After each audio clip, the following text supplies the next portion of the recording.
Господин Лазаревски, кои податоци ги покажаа мерењата, значи точно на 6 август, зошто ова се случува еднаш на 1000 години? Добро вечер.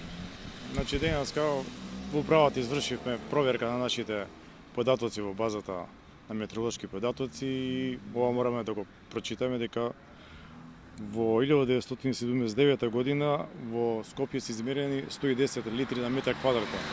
Тоа е апсолутен рекорд. Но ова случувањето на 6 август покажа дека врнежите кои беа забележени во рок од 5 часа според нивниот интензитет изнесуваше 84,5 литри на метар квадратен. Ако ги споредиме врнежите во изминатото, ова е 2 пати поголемо количество на врното за 5 часа. Значи станува збор за една количество на врнежи која беа акумулирани во определен тесен простор на котлината на Скопје и тоа предизвика ваква катастрофална последица со човечки животи. Нашите статистики покажуваат дека веројатноста за појава на вакво случување со ваков интензитет е еднаш во 1000 години. Оваа веројатно се случи и во нашето подрачје. Ние вакви податоци ги бележиме стално, бидејќи граѓаните стално прашуваат кога се случувало тоа. Овие податоци се веродостојни и се мерени на метеоролошката станица во Зајчевит. Со постувањето на автоматската станица во Газибаба добивме и податоци кои покажуваат дека имаме и над 100 литри во тоа подрачје. Предпоставуваме дека врнежите кои се случија во подножјето на Скопска Црна Гора биле сигурно и повеќе.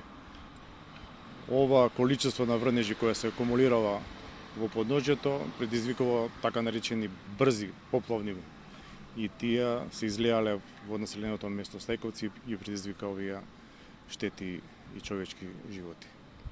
Господин Лазаревски, имаше најавата за невреме, сепак може ли да се очекува дека ќе има толкаво количество на врнежи дека ќе паднат? Така, значи управата секојдневно излегува со соопштенија за временската состојба во наредните денови, почнувајќи од 3 август, 4, 5 и самиот ден на 6 ние предупредувавме како најава дека во пополнените часови за времето на викендот ќе има појава на нестабилна облачност со поројни врнежи и грмежи. Тоа е вообичаена, така да кажеме, формулација за настаните што ќе се случуваат. Али ова што се случуваше како појава за тој ден, сите метеоролошки нумерички модели покажува појава на нестабилна облачност, али интензитетот, динамиката и точното место на појување на ваквите врнежи ние во нашите модели не го забележавме тоа. Ваквите појави се толку динамични што за 15 на минути ваквите облаци се регенерираат и предизвикуваат уште поголемо количество на врнежи да се излеваат на мала област.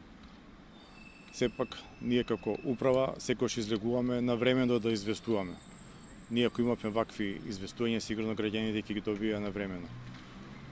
Моделите кои се користат во управата, значи се модели кои ги користат и другите европски земји. Значи од Европскиот центар за прогноза последуваме наши модели, така да овие информации се пласираат благовремено.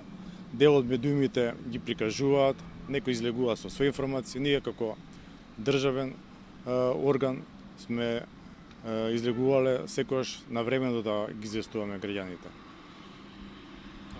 Еве уште едно прашање, што е она што допринесе како надворешни фактори за да се случи токму вакво невреме од ваков тип, дали високите температури што беа во изминатиот период имаа некакво влијание за да се случи сето тоа? Значи, сите овие метеоролошки случувања, значи тоа е една циклонска активност која се случуваше над Геновскиот залив. Вообичаено тој во својата ротација го преминува подрачјето на Балканот и сите индикации покажуваат дека ќе се случи нестабилност која вообичаено ќе предизвика и врнежи, и грмежи. Овие случувања, значи цело време беа пратени и од радарскиот центар во Ѓуриште и во ниеден момент ние немавме некоја индикација дека толкаво енормно количество на врнежи за краток временски период ќе се случат. Ваквите ситуации се вообичаени, ние стално сме ги почувствувале во нашето подрачје. Еве ние како граѓани во општината Бутел се соочивме со овие врнежи и забележавме дека се случува нешто многу интензивно во атмосферата. Сепак во нашата населба немаше некои поголеми последици, имаше излевања, али ова што се случи во делот на селото Стајковци беше нешто невообичаено.